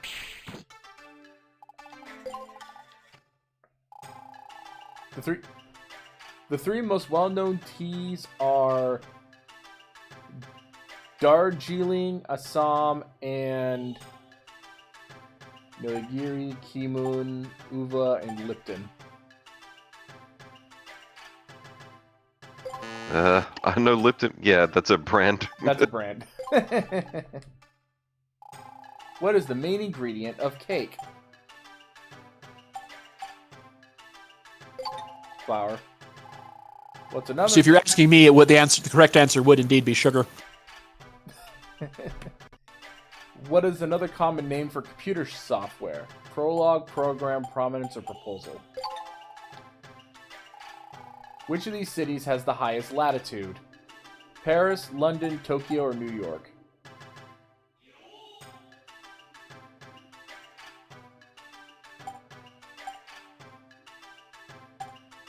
I'm gonna guess Paris. Probably Paris. I'd say Paris. Oh, bummer. I would have thought. Must be London. Which is interesting because I mean that's so close to. Okay, here's the T's again. Yeah. Darjeeling, Assam, and Nilgiri, Kimun, Uva, or Lipton. And it's not Lipton. I'll try Kimun. There we go. 300 years ago, the first roller coaster was built in what country? USA, France, China, or Russia? Russia? Which of these machines plays music? Copy machine, digital camera, fax machine, or cassette deck?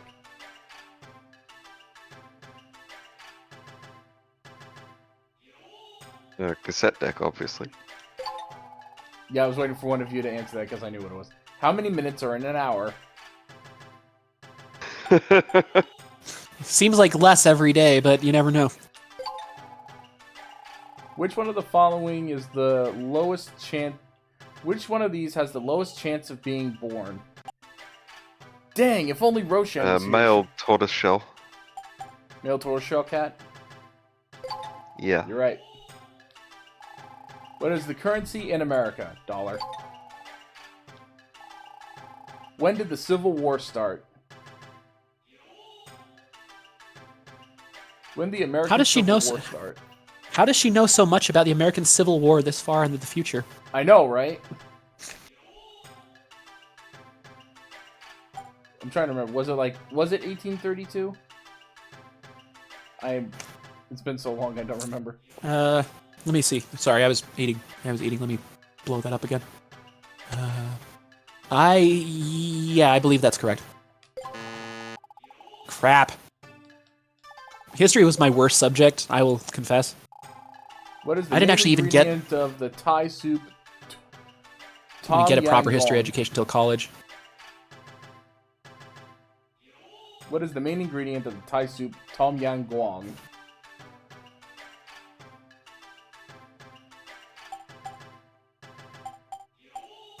Chicken? Nope. I have returned with more sparkling grape juice. Nice. You can help me with excellent. You can help me with this quiz. The three most well-known teas are Darjeeling, Assam, and Kimun. 300 years ago, the first roller coaster was built in what country? Russia. Which of these machines plays music? Cassette deck. You know one of the oldest roller coasters in the United States was built in Utah? How many minutes in an hour? 60. Which has the lowest chance of being born? Male tortoiseshell cat. What is the currency in America? Dollar. When did the American Civil War start?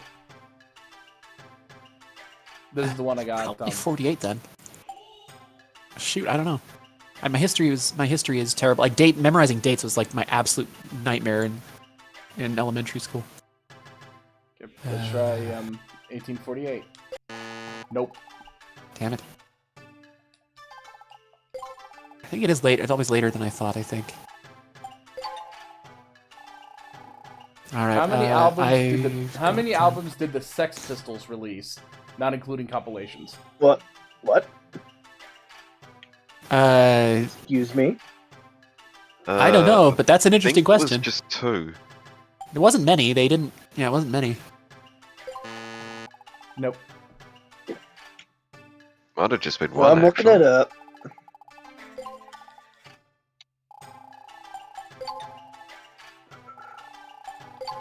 All right. I'm just gonna use. I think I'm just gonna use the Christmas screen for Space Marine because of how messed up the video thing I was trying was. Had the technology fighting me all day, you know? You ever have that happen on your end, Zero? Yeah.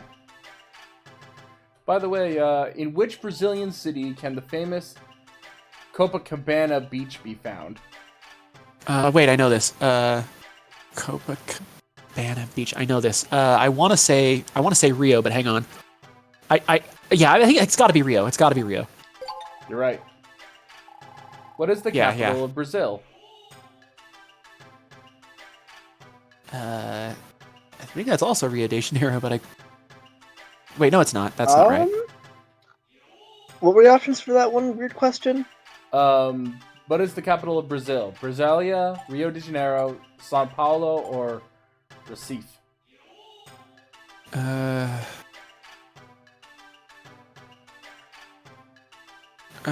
Actually, it might be Brasilia, because I remember thinking it was like it sounded funny. Brasilia, Brazil. Yeah.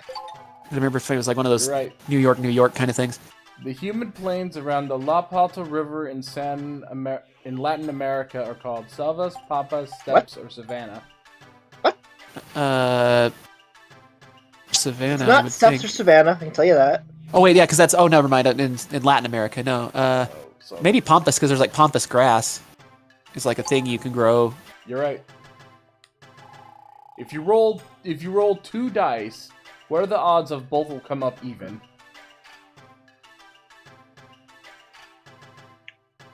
Oh, hang on. Jeez. Hang on.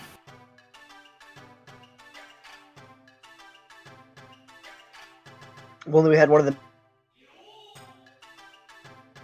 math in here. Yeah, one time Roshan's not here. 1 in 6. 1 in 6? Nope. Sparkling grape juice. Really? My favorite. It's not 1 in 6? Because I thought it'd be 2 in. Is that Sex Pistols questions? Damn it! I just realized I'm an idiot. The answer Sorry. was. If it wasn't 2 albums, it must have been just the one. Because I know they had a few live ones and only 1 or 2 studio Yeah, just albums. one. Because they only had one proper album, the rest is all live albums and compilations. Yeah, what year was Hall & Oates' hit album Private Eyes released? What? Yeah, all these questions here are all relevant to none of them are relevant to the story of the game, except for maybe like 1 or 2 of them. 1981. You're right. 300 years ago, what roller coaster? Russia. Which one's insect? Beetle. How many atmospheres can a 30-foot water-resistant watch stand? What? I don't know. I have no idea. 30 meters, I think, is just 3 atmospheres. I think it's 1 atmo per 10 meters. No, Huh. it's not Oops. 3. I do not know some of these conversions. What animal is used to search for truffles? Pig. Pig. Which one of these is a winter sport? Skiing. All right, I'm gonna. Who was the mute first the president desktop audio of the to United check something. States? Washington. Which one Fire of up these is used to space. make milk? Yogurt. Used from milk, yeah. What It's is made the from capital milk. of China?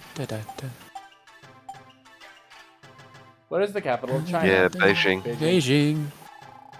What does the mistletoe use to attach itself to the host tree? I'm gonna say wind. Damn it. Must be birds then. Kimoon. Yep, it's 1 album for Sex Pistols. That's what it says when I looked it up, yeah. Which one of these is not a type of cheese? Kaiser, cheddar, brie, or American? It's Kaiser. Kaiser. What is the most common element found in Earth's crust? I believe it's silicon. Space Marine. Pretty sure it's silicon. Oh. Carbon. Must be Carbon. I'm sorry, I was looking yeah. away trying to get Space Marine to work. Sorry, it's carbon. Oh, it's carbon? Yeah. All Carbon's notes private eyes. in everything. That's why carbon Yeah. dating works. Is because it's in everything. Gotcha. Where is Space Marine, damn it? Beetle. Launch. Let's try. Try 30. The game's got to How many work at least. The atmospheres? game's got to So work we'll try today. 4. Yep, it's 4 atmospheres. Four. There it is. There it is. In ancient Rome, Nero tried to destroy the city by what? By flood, by dynamite, by bombs, or by fire? I don't know. Fire.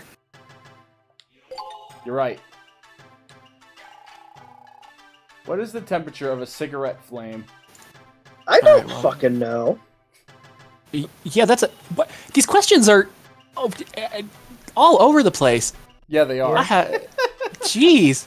Like, how would you know? How would you know that? Like, that is wild.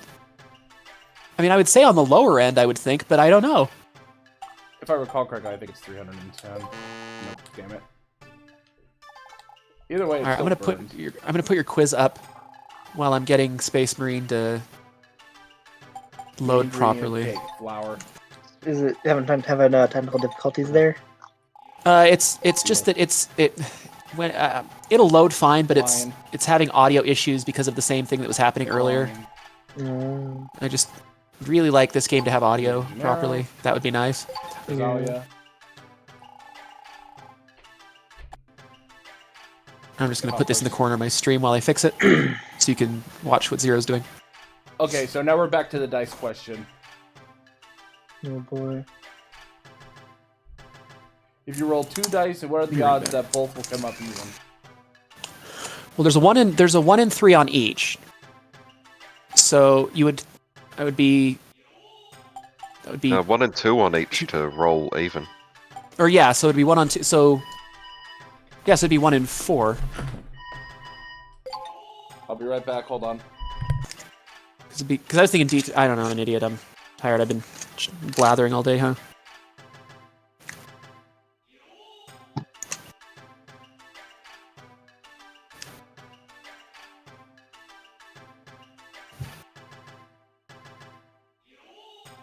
All right, I am ready to start. If you guys want to give that a go on mine, I think I finally got it.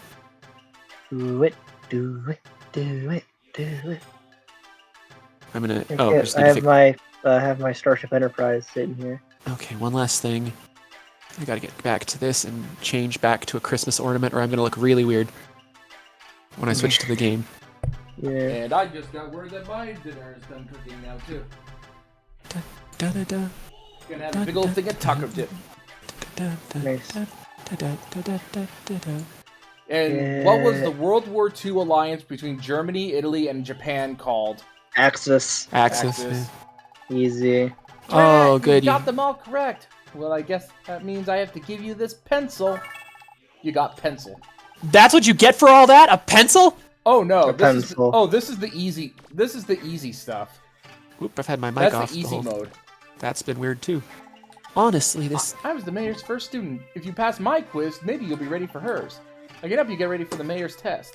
Okay. If something could just All right, work. let's begin. The Soviet leader who made Perestroika his slogan was. I think it was that was Gorbachev. Yeah, Gorbachev. What country? Mr. Right, Gorbachev, tear down this wall. What country did Columbus think he was in when he found America? India. India. It's How many interesting degrees grasp of are direction. How many degrees is the interior angle of a pentagram?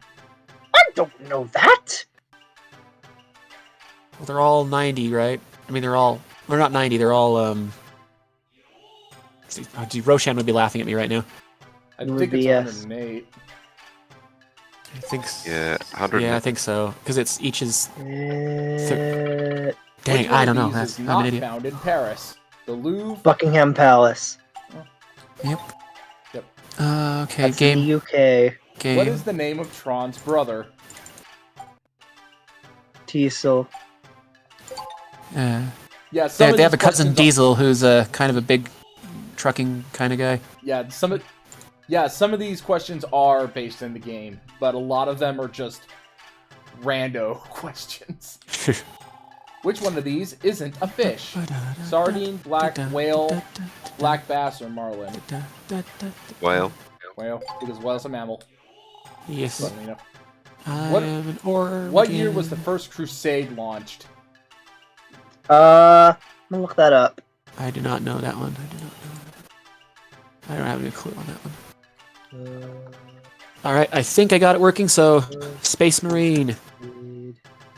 First Crusade started in 1096. Nope.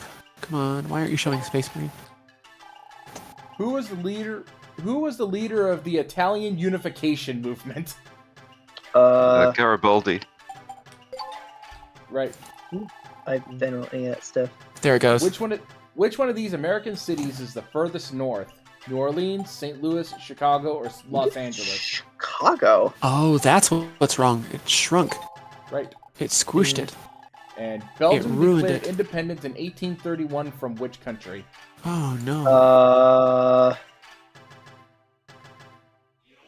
Oh boy, and I think I might have locked Either it. France or the Netherlands. I think it's France. Nope. Oh, sorry.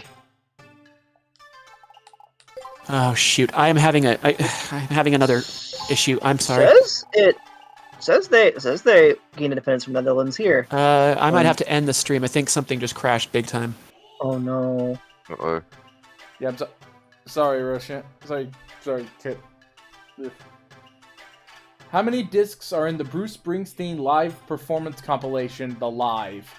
I have no idea. Not 3. Genuinely no idea.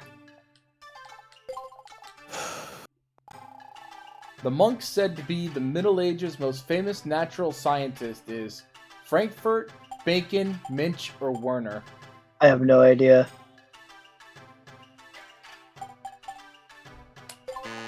Not Frankfurt.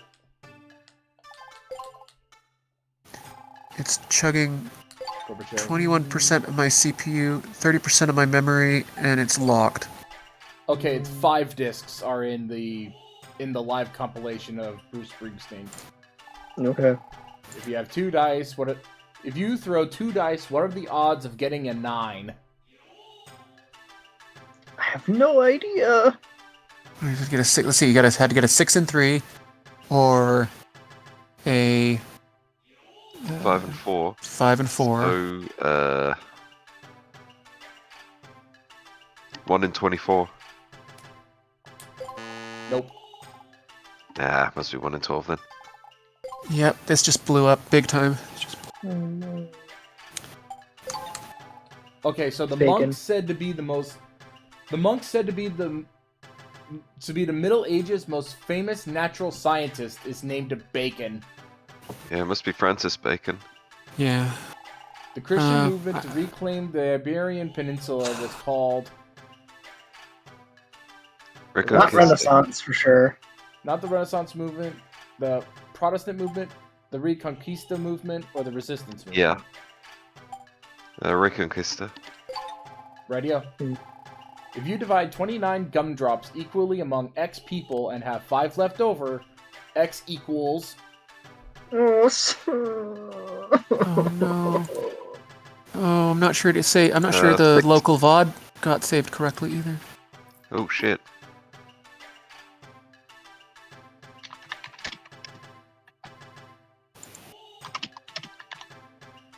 Yeah, the answer's 6. You're right. It did not. Where was Euro Disneyland built? Paris. Yep. The Pillar of Because Flame... now it's called. I think it's just called Disneyland Paris now. Because this is back before it changed its name. The Pillar of Flame erupted. Pillar of Flame caused by an eruption on the sun's surface is called a prominence. It's called a flare or aurora. It's a solar flare. The corona's a sphere, I think. Like the coronasphere is like a layer, I think. Yeah, solar flare. No, I think it's actually It's a corona. Because a corona is like a sphere. I thought a coronasphere was like a layer. I didn't know it was Yeah, like the a. corona is like the. Yeah, it must have been what was the other one? The protuberance. Aurora. I think it might actually have been prominence. Basic. Yeah, that one. The answer to this question is basic. Yep. Paris. Which of the following is not a Benelux country? Benelux, you mean? Benelux. I don't Belgium, know the answer to Denmark. this at all. Luxembourg or Denmark? I don't know. It'd be Denmark. You're right. I don't know what that word means. What does that word mean? What organ does a snake use to sense heat? Gloves, What does the word pits, or pits? What does the word from that question mean?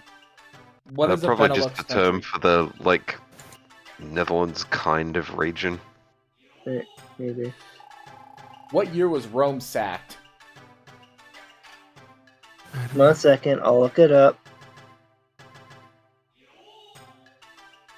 I'm gonna have to head off for today, so I'll see Yeah, you guys thank you another for time. coming by. Sorry we Hopefully didn't get you to can the video recover game. stream somehow. Yeah, that's Year's 410. Yeah, thank The you answer is for coming 410. by. It was nice to have you. No, it's What? all. Yeah, good to be here. What? What? What? Huh? No, this is right here. 410. Then I don't know what's up with that game. I don't know It what's says up right with here, the Visigoths sacked Rome on August 27th, 410. What the hell? Yeah, which of these is not invented in the Renaissance? Steam engine, telescope, compass, or printing press? I think the answer is steam engine. Steam engine. That's a bit later. Did you double tap? Yeah, I did. The answer was Ford.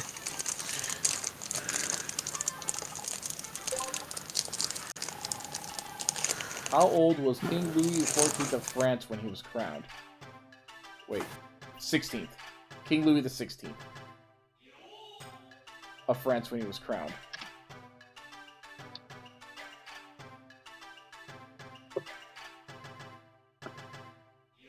He was 19.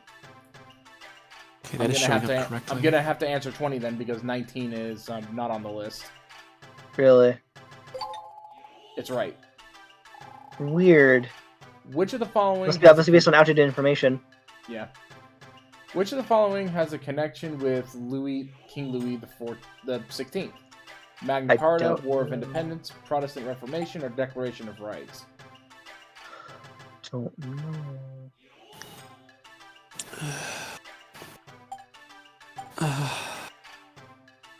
And now I don't know where this thing is. Okay, well, at least that's rendering correctly, finally. The applications don't let you tab out really bother me. Honestly, I think They're the ones that glitching out. Because if you want to make a tonation of 200 Zenin, you can take the quiz. Want to try? If you don't think you're ready to take the quiz yet, try practicing with other students here. Some people's questions are harder than the others. You should find the person who asks the questions at the right level for you. Or do you want to take my quiz? Yeah, the thing is, though, if you take her quiz, it's... Oh, right, she starts with 10, but she also has another quiz where it goes up to 100. Lionel Richie was a member of... Lionel Richie was a member of which group? I think it was the Commodores. What album was a... What album was a compilation of previously unreleased Beatles songs? Memory? No, damn it. That well, I'm just gonna not even bother with this. Yeah. It's being evil. I have my Starship Enterprise right here. Okay, I think I finally got it. The Space Marine Awesome. working correctly, so I can go live again. If you guys want to still do that, do you think it's kind of 7:30? I don't know. Should I probably just save that one, or 9:30 for me. If you want to, you can do it. I won't stop you. well, let's do a little at least. We talked about Warhammer. Let's check it out in action. Would be nice. Yeah. I mean, Also, when are you gonna be putting up the VOD with the Christmas stuff? That I am actually going to be uploading the rest of the VODs today. I was just packaging them first, Nice. making sure they were. Yeah, I want to see. So you guys started talking about my stuff, right? Or We didn't. I thought you would want to have the opportunity to do that, so we can do that. We can absolutely do that. Yeah, that'd be cool. All right, let's go. Okay, I've got one thing that is still weird, and that's that it resized something when it crashed. And the video encoding screwed up. If I'm gonna do that test, then I'm better off just doing it off screen because it would take forever otherwise. Where's me? Full torpedoes. Dang it! I went in the wrong direction. Man battle stations. Uh-oh. Oh no. Man battle stations. And besides, I have to go and eat dinner, and I've been streaming my side for 2 hours. Yeah, I was just kind of doing a long one today, just because I was bummed that my New Year's plans blew up. So I was just throwing in, you know. Oh, there's a raccoon chilling on the top of that tree there. Oh, I want a raccoon tree. Is that where they come from? But yep, we got the first key, so we're getting ready to head to the next area. Okay. But of course, I will be taking the opportunity to do that quiz. I'll be doing it off screen, and I will very likely I'll very likely just have like a recap video of it next time. But tomorrow, depending on how everything goes, we will be playing the final chapter of Paper Mario. Yay! So that'll be a fun little New Year's present, where not only do you see me finishing Paper Mario, but also we get back to our normal, regularly scheduled costume changes. Yeah, I figured take the tree down at New Year's. That's usually when I do it. So. Yeah. So thank you all for joining us for this edition of Mega Man Legends 2. Yep. And thanks for experimenting with double streaming. It's not something I want to overlap too much, but it was as long as we're doing a lore stream, it worked. Yeah. The problem was though is that there were times that I had to make the choice to mute everybody, so then cutscenes can play on my end. Oh hey, I get it. No worries. That's how we do it. That's part of the game. I get you. It's all good. Yep. So let's quickly see who is. Actually, there we go. I'm gonna fire up Space Marine. We'll just at least get a half hour out of this. Yeah. Yep. While actually, you know what? Actually, I'll just go ahead and do this. And then when can I talk about my things? Why don't we do that? I figured that was. I would have been fine with that one this time to start with, but they weren't there at the start because there was a lot going on, and that's no problem. I'm just thinking it might be nice if you do one at the start, but. I mean, do it start tomorrow if you want me to, or sure. Tomorrow, yeah, because right? we're doing part two, which is more of like a Q&A, Warhammer thing. I start tomorrow, especially since tomorrow I'll probably be there the entire time and do it earlier. Yeah, I will be doing it earlier. It's not going to be the New Year's thing. So. Yeah, because I'm off tomorrow. All right, I'm going to go live on my end. We'll Right. just do a half hour Space Marine at least. Yeah. Just give it a little go, yeah.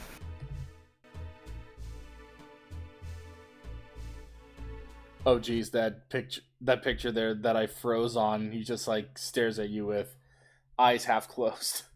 Okay, we are back. Yeah.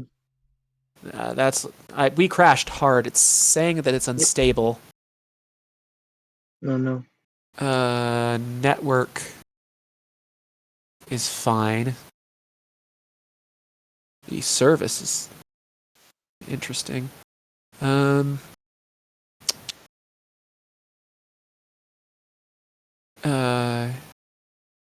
Yeah. Anyway, we crashed hard. I apologize. I'm having a lot of tech, but I figured we'd just screw around with Space Marine for a little while. I don't know what the deal is with my hardware's been really, really solid so far. This is the first day that it's been really weird. So let me...